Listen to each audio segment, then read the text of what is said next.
दोस्तों, अगर आपने 5 साल तक एक गलत म्यूचुअल फंड में एसआईपी करी तो ना सिर्फ आपने पैसा लूज किया बल्कि एक और इम्पोर्टेंट चीज वेस्ट करी, जो कि है आपका टाइम। और मार्केट में सबसे महंगी चीज क्या है? आपका टाइम। दोस्तों, अब आप सोच रहे होंगे कि मैंने तो बस एसआईपी शुरू करी, इसमें भी कुछ गलत है क्या? दोस्तों देखो, एसआईपी करना एक बहुत बड़ा स्मार्ट मूव है, पर उससे भी बड़ा मूव है एसआईपी फंड को स्विच करना सही टाइम पर। तो आज हम बात करेंगे एसआईपी में फंड को कब स्विच करना चाहिए। और सिर्फ बात नहीं, मैं आपको एग्जांपल्स के साथ समझाऊंगा ताकि आपका एक एक एसआईपी का पैसा सही जगह काम करे। तो चलो मैं आपको एक स्टोरी सुनाता हूँ। 2017 में नीरज ने एक मिड कैप फंड में एसआईपी शुरू करी 5,000 रुपए पर महीने से। फंड ने पहले 2 साल में अच्छा परफॉर्म किया, रिटर्न आया 15% का। लेकिन 2019 के बाद फंड का परफॉर्मेंस गिरने लगा।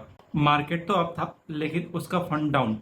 तो ऐसे में नीरज ने क्या किया? कुछ नहीं, उसने बोला एसआईपी तो लॉन्ग टर्म गेम है, और उसने और 3 साल उसी फंड में पैसा डाला, बिना चेक किए, बिना स्विच किए। और रिजल्ट, उसका टोटल रिटर्न सिर्फ 6% था, जबकि मार्केट 12% रिटर्न दे रहा था। तो लेसन ये है कि एसआईपी करना लॉन्ग टर्म के लिए सही है, लेकिन फंड को ब्लाइंडली होल्ड करना लॉन्ग टर्म स्टुपिडिटी है। तो अब सवाल आता है, कब स्विच करना चाहिए? तो ये रहे 4 क्लियर साइंस। पहला है under performance for 4 to 6 quarters continuously. अगर फंड 1 साल तक बेंचमार्क और पीएस फंड से कंटिन्यूसली अंडर परफॉर्म कर रहा है, जैसे अगर निफ्टी 50 ने 12% दिया और आपका फंड 4 से 5% दे रहा है, so that is a red flag. Example के लिए, अगर आपका large cap fund continuously access blue chip fund से पीछे चल रहा है for 4 quarters, it's time to reevaluate रीइवेल्युएट। दूसरा है चेंज इन फंड मैनेजर और इन्वेस्टमेंट स्ट्रेटेजी। फंड मैनेजर का चेंज मतलब पूरा इन्वेस्टमेंट सोच बदल सकती है। स्टोरी टाइम, एचडीएफसी टॉप 100 का फंड मैनेजर चेंज हुआ था 2021 में।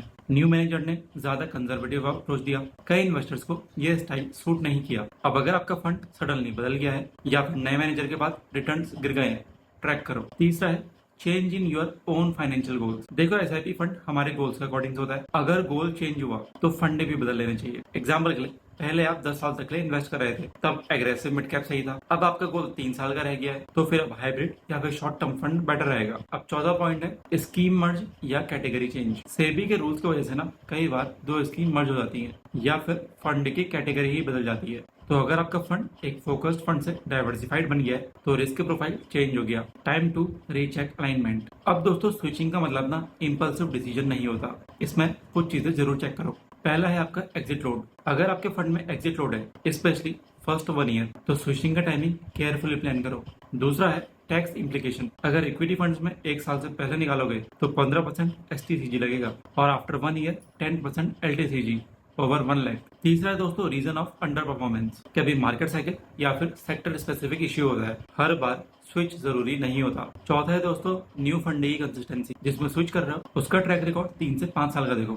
Consistency is king. अब चलो एक एग्जांपल के थ्रू स्ट्रेटेजी समझते हैं। रोहन ने 2019 में 5,000 रुपए की एसआईपी शुरू करी थी इन स्मॉल कैप फंड। अब 2020 में रिटर्न्स गिर गए ड्यू टू मार्केट क्रैश, पर 2021 में रिकवरी हो गई।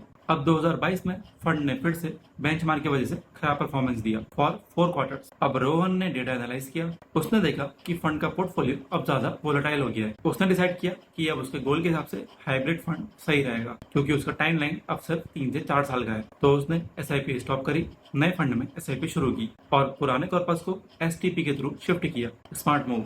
दोस्तों, एसटीपी होता है सिस्टमेटिक ट्रांसफर प्लान। इसके ऊपर भी हम वीडियो जरूर बनाएंगे। अब दोस्तों, आपको ना सब कुछ मैनुअली ट्रैक करने की जरूरत नहीं होती, तो आपको कुछ चीजें यूज करनी चाहिए। पहला है value research online, fund comparison, performance tracker. दूसरा है Morningstar India, style box, risk return analysis. तीसरा दोस्तों अलग अलग एप्स हैं for simple SIP switching tools. चौथा है Excel tracker, monthly SIP performance check करो, बस 10 मिनट हर क्वार्टर, और आप बन जाओगे अपने इन्वेस्टमेंट के सीईओ। अब दोस्तों, कई बार ना हम इसलिए फंड स्विच नहीं करते क्योंकि हमें सोचते हैं कि मैंने यार 3 साल तक इस फंड में डाला है, अब कैसे स्विच कर दूं। दूसरा है कि इस फंड से अटैचमेंट थी, पहले एसआईपी थी। तो दोस्तों, ये इन्वेस्टिंग नहीं, इमोशनल इन्वेस्टिंग है। देखो, फंड में ना लॉयल्टी नहीं होनी चाहिए, डेटा के साथ लॉयल्टी होनी चाहिए। तो आज का सिंपल लेसन, एसआईपी शुरू करना इंपॉर्टेंट है, लेकिन सही फंड में बने रहना उससे भी ज्यादा जरूरी है। तो गलत फंड में टाइम वेस्ट मत करो, चेक करो, कंपेयर करो, एंड इफ नीडेड स्विच करो। तो वीडियो खत्म होने वाली है, वीडियो के खत्म होते ही तुरंत जाओ अपने एसआईपी के परफॉर्मेंस चेक करो। और अगर आपको वीडियो हेल्पफुल लगा